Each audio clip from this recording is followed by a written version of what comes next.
Welcome back to आपके अपने channel UR TV, जहां हम लेकर आते हैं टीवी इंडस्ट्री की सबसे ताज़ा, सबसे मसालेदार और सबसे धमाकेदार अपडेट। और आज बात करने वाले हैं सीरियल तुम से तुम तक के उस जबरदस्त ट्विस्ट की, जिसने कहानी को पूरी तरह से नई दिशा दे दी है। क्योंकि अब आर्य ने ठान लिया है कि चाहे कुछ भी हो जाए, वो गोपाल जी का दिल जीत कर ही रहेगा। और इस बार तो हद ही हो गई, जब जनाब सीधे सीधे हाथ में गुलाब लेकर पहुंच गए अपने होने वाले ससुर को मनाने, और बड़े ही स्टाइल में कह डाला कि वैसे तो गुलाब लड़कियों को दिया जाता है, लेकिन आज मुझे आपको पटाना है, तो प्लीज इसे एक्सेप्ट कर लीजिए।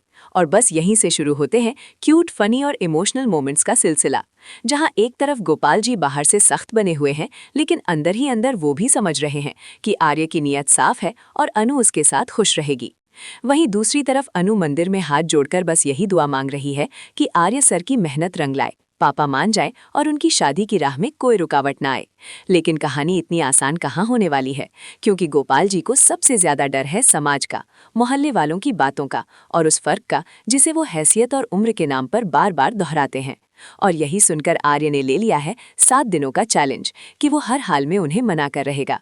अब देखिए, ड्रामा तब और बढ़ जाता है जब आर्य पहले ऑटो में उनके साथ बैठ जाता है और इत्तेफाकों की पूरी लव स्टोरी सुनाने लगता है कि कैसे अनु से मुलाकात हुई और कैसे हर इत्तेफाक उन्हें एक दूसरे के करीब लाता चला गया।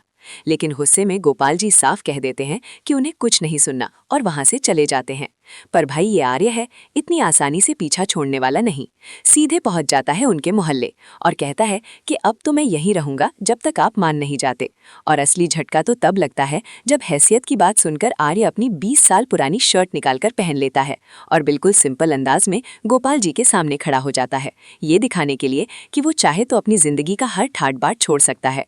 और ये देखकर गोपाल जी भी एक पल को शॉक्ड रह जाते हैं कि ये लड़का आखिर किस मिट्टी का बना है। ऊपर से जब वो मजाक मजाक में रोज देकर प्रपोज करने की बात करता है तो माहौल में हल्की सी मुस्कान भी तैर जाती है। लेकिन असली सवाल अब भी वही है कि क्या समाज का डर और उम्र का फासला इस रिश्ते को रोक पाएगा, या फिर आर्य का प्यार और जिद सब पर भारी पड़ेगी। आने वाले एपिसोड्स में ड्रामा, इमोशन, कॉमेडी और रोमांस का ऐसा तड़का लगने वाला है कि आप एक भी सीन मिस नहीं करना चाहेंगे। तो आप कितने एक्साइटेड हैं इस 7 दिन वाले चैलेंज के रिजल्ट के लिए? क्या गोपाल जी मान जाएंगे या फिर कोई नया तूफान आने वाला है? अपनी राय हमें कमेंट बॉक्स में जरूर बताएं। और अगर अभी तक आपने UR टीवी को सब्सक्राइब नहीं किया है तो जल्दी से कर लीजिए, ताकि टीवी की हर बड़ी खबर सबसे पहले पहुंचे आप तक। मिलते हैं नेक्स्ट धमाकेदार अपडेट में।